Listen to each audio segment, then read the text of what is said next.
जी नाज़रीन, तो अज की कहानी जी होगी कि मैं तो बच जाना सी पर मैनू अपनिया ने मरवा दिता।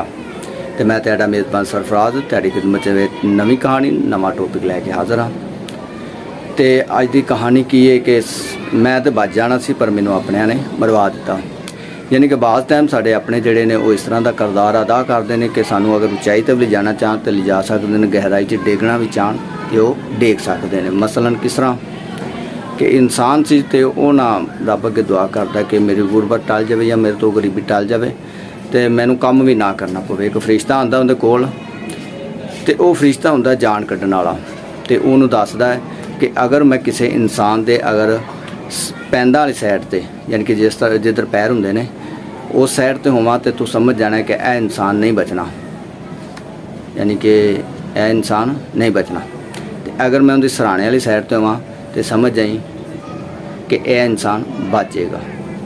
उन्हें आ ठीक है जी।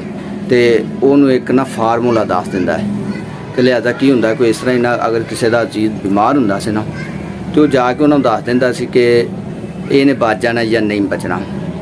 तो अगर किसी का बच जाता सी तो उन्होंने इनाम वगैरह देंदे सन, उन्होंने पैसे वगैरह देंदे सन।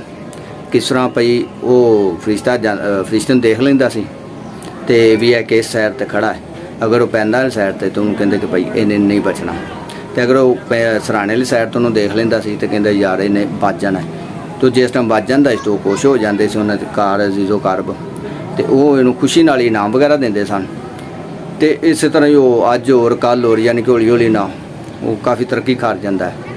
तो जिस टाइम वक्त आता ना उनका आपदी मौत का वक्त आता है तो क्यों होंदा है कि वो इस तरह ही ना मंजी ते लम्मे पिया होंदा है तो फरिश्ता जिहड़ा आके ना उनके पैंद वाली साइड तक खलो जाता है, कहता हाँ भी जवाना। तो वो समझ जाता भी हुण अगर पैंद वाली साइड ते वे तो समझ लो कि मेरी मौत आ गई, ये मेरे तो रूह कढ़ लेगा। वो लिहाजा की करता है कि दूसरी साइड तो घूम जाता है कि जिधर उनके सिर होंदा उस साइड तो घूम जाता है तो वो उधर चला जाता, उधरों घूमता तो उधर चला जाता है। तो उनके बच्चे वेखते हैं कि अब्बा जी नूं की हो गया, अब्बा जी थोड़े पागल हो गए या दौड़ा पै गया इन्हों। वो की करता कि इस तरह लगा रहिंदा है। तो वो की करते हैं एक सिर वाली साइड तो फड़ लेंदे, एक पैरों वाली साइड तो फड़ के ना उन्होंने खिलार लेंदे ने। तो जिस टाइम खिलार लेंदे ने तो फरिश्ता नूं इशारा करदा हाँ जी हुण भी हुण की करेगा। तो वो अपने बच्चों को कहता मैनू छड्ड दो नहीं तो मैं मर जाऊँगा।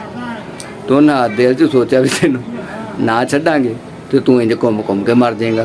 वो लिहाजा उन्हें फड़ी रखते हैं तो फरिश्ता नूं इशारा करदा हाँ जी हुण। तो आंदा बच तो मैं जाना सी पर मैनू अपनिया ने मरवा दिता है। यानी कि वो फिर फरिश्ता जिहड़ा उनके पैरों वाली साइड तो उनकी जान कढ़ लैंदा है। तो अगर वो ना उन्हें फड़दे तो उन्हें घूमते रहना सी। तो ये मिसाल से छोटी जी कहानी सी। तो उम्मीद है कि मेरे नाज़रीन नूं पसंद आई होएगी। तो नैक्सट वीडियो में फिर तेरे नाल मुलाकात होएगी।